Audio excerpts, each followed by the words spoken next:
And Jesus went forth and saw a great multitude and was moved with compassion toward them, and he healed their sick.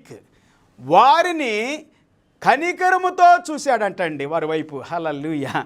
దేవుని వాక్యం సెలవిస్తూ ఉంది. కొన్ని translations ఏమని చెబుతా ఉన్నాయి అంటే, his heart went out with them or with her or with him అనేటువంటి మాటల్ని నేను బైబిల్ గ్రంథంలో చదవటం జరిగింది. దేవుని వాక్యం సెలవిస్తూ ఉంది పిల్లారు. ఈ వాక్య భాగంలో ఇక్కడ స్వస్థపరిచాను అనే మాట ఉంది.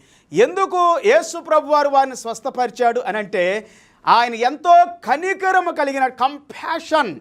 ఈ కంపాషన్ అనేటువంటి మాట అనేకమైనటువంటి ట్రాన్స్లేషన్స్లో కైండ్నెస్ అని, లవ్ అని, గ్రేస్ అని, ఇంకా మర్సీ అని ఇట్లా చెప్పుకుంటూ పోతే అనేకమైనటువంటి మాటలు.